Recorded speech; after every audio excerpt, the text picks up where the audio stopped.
많은 사람들이 노년을 떠올리면 걱정과 불안감이 떠오르는 경우가 많습니다.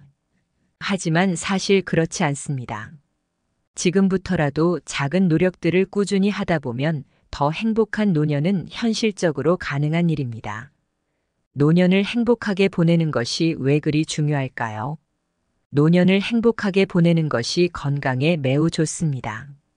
많은 연구들이 보여주듯이 행복한 사람들은 신체적으로도 정신적으로도 더 건강하고 장수하는 경우도 많습니다. 그래서 행복한 마음가짐을 유지하면서 활동적인 생활을 유지하는 것이 중요합니다. 노년에도 가족이나 친구와의 소통과 관계를 유지하는 것이 매우 중요합니다. 사회적인 지지를 받으면서 고독감을 덜 느끼고 자신을 견고하게 지탱할 수 있기 때문이죠. 노년에도 자신의 삶에 대해 긍정적으로 바라보고 성취감을 느끼는 것이 중요합니다. 자신의 삶에 의미를 부여하고 삶의 목적을 느끼는 것이 노년을 보내는 데 있어서 큰 도움이 됩니다. 노년에도 자원봉사나 지역사회 활동을 통해 다른 사람들에게 도움을 주는 것이 매우 중요합니다. 이렇게 하면 자신의 삶이 더욱 의미 있고 남들에게도 긍정적인 영향을 줄 수 있습니다. 이렇듯이 노년을 행복하게 보내는 것은 그 자체로도 매우 중요한 목표입니다. 건강하고 행복한 노년을 위해서는 꼭 줄여야 할 5가지가 있습니다. 평생을 살아온 습관을 바꾸는 것은 쉽지 않은 일이지만 행복한 노년을 위해 꼭 실천하시기를 응원합니다. 첫 번째, 말을 줄여야 합니다. 나이가 들면 신뢰를 회복하기가 더 어렵습니다. 뱉은 말에 대한 책임감이 그만큼 커지기 때문인데요. 자신이 했던 말로 인해 그 화살이 나를 향하는 일이 생깁니다. 늙을수록 입은 닫고 지갑은 열라고 합니다. 제가 아는 분은 분위기에 취해서 돈을 빌려달라는 말에 쾌히 승낙했다가 나중에 후회하는 상황이 있었습니다.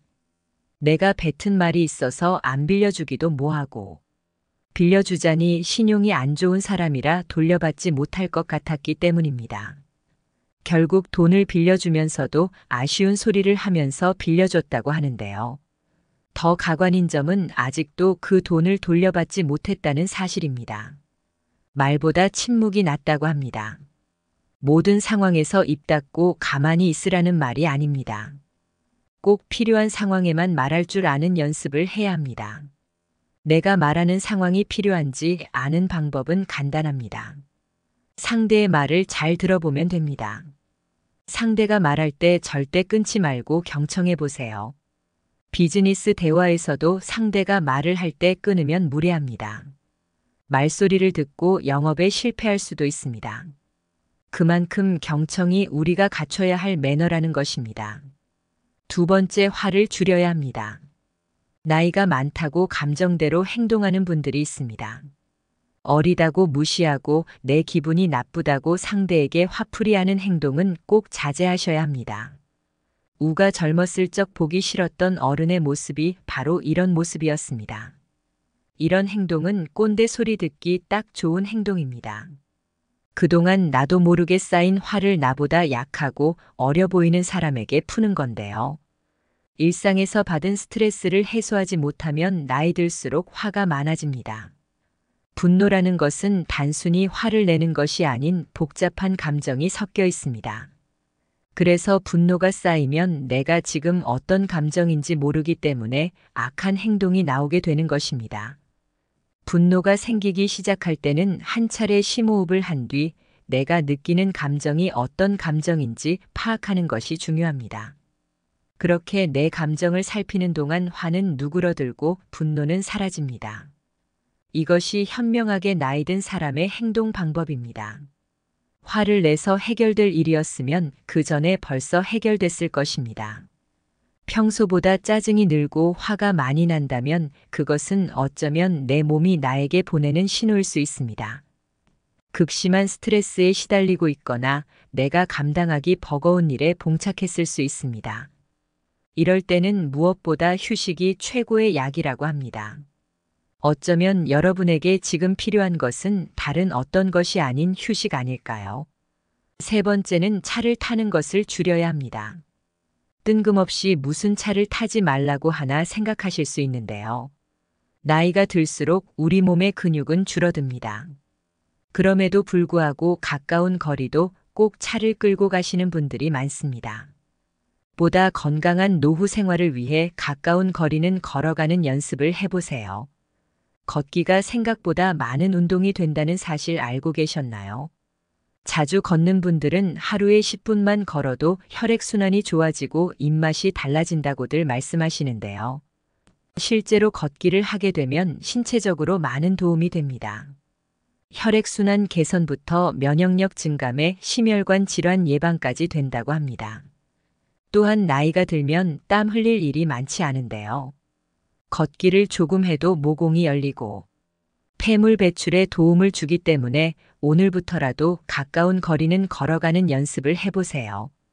또한 정신적인 부분에도 도움을 주기 때문에 긍정적인 생각이 나게 해주고 우울증 완화에도 탁월하다고 합니다. 많은 분들이 운동을 해야 된다고 하면 격한 운동을 몇 시간씩 하면서 땀을 쫙 빼야 된다고 생각하시는데요. 집 앞에서 10분을 걷는 것만으로도 아무것도 안 하는 것과 비교해서 엄청난 효과가 있다고 하니 걷는 습관을 잘 들여놓고 그 다음 관심 있는 운동으로 넘어가 보면 좋을 것 같습니다. 네 번째는 밥을 줄여야 합니다. 나이가 들고 나를 통제하거나 밥을 차려주는 사람이 없으면 매 끼니 시간을 지키지 않고 배가 고파지면 과식을 하는 등 습관이 틀어지게 됩니다. 또한 배고플 때 과식하는 것은 체중 증가를 불러오는데요. 앞서 말씀드린 걷기 운동을 습관들이기 시작할 때 식습관도 잘 지켜주시면 효과가 배가 됩니다. 체중이 조금만 줄어도 우리 몸의 체중을 지탱하는 다리와 허리 쪽 관절 부담이 줄고 통증도 완화될 수 있습니다. 또한 소식을 하게 되면 독소 배출에도 도움이 됩니다. 독소 배출이 원활해지면 어떤 상황이 발생할까요? 피부도 좋아지고 평생을 함께했던 뱃살도 쏙 들어간다고 합니다. 나이 들수록 살이 찌는 이유는 기초대사량이 줄어들기 때문인데요. 예전과 같은 양을 먹어도 체중이 오르는 이유가 여기에 있습니다. 다섯 번째는 잠을 줄여야 합니다. 많은 분들이 노인들은 잠이 없다고 말하시는데 이것은 우리 몸의 생물학적 시계인 순환 리듬이 변화하기 때문입니다. 그래서 일찍 자고 일찍 일어나게 되는 것인데요. 간혹 어떤 분들은 그냥 자고 싶을 때 자고 해가 중천에 떠도 그냥 이불 속에서 유튜브만 보시는 분들이 있습니다. 이렇게 되면 삶이 점점 악순환하며 변해갑니다.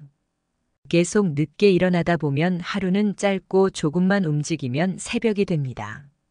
그래서 어떤 분은 마음을 먹고 평소보다 일찍 일어나서 동네를 한 바퀴 걷고 와서 따뜻한 커피를 한 잔 마시고 낮잠을 좀 참고 평소보다 일찍 잠자리에 들었다고 하는데요. 이 생활을 한 달을 하니 몸이 달라진 게 느껴졌다고 합니다. 이렇게 똑같이 하라는 것이 아닙니다.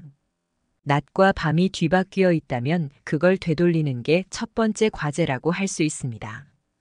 행복한 노후 생활을 위해 노년이 되면 꼭 줄여야 하는 5가지를 들으셨는데요. 불행한 노후가 아닌 행복한 노후를 살기 위한 결론은 바로 삶의 자세입니다. 노화를 받아들이고 지금 할 수 있는 일을 소중히 여기는 삶의 자세야말로 삶을 긍정 에너지로 가득 채울 수 있는 유일한 방법이지요. 우리가 그렇게 바라는 행복은 지극히 주관적입니다.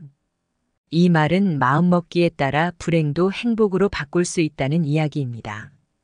예를 들어 늙은 것을 한탄만 하고 아프다는 이유로 집에만 있다면 불행이 삶을 지배할 것입니다.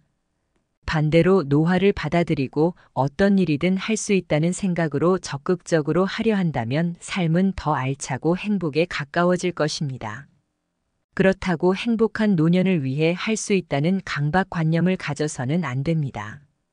건강하게 오래 살아야 한다라는 과도한 강박과 욕심은 스스로를 압박하고 무리한 절제로 이끌어 결과적으로 행복하지도 건강하지도 못한 삶을 만듭니다. 건강하겠다는 강박에 빠지지 말고 당장 내일 생이 마감돼도 후회되지 않도록 무리하지 않는 선에서 하고 싶은 일을 하는 것이 중요하지요.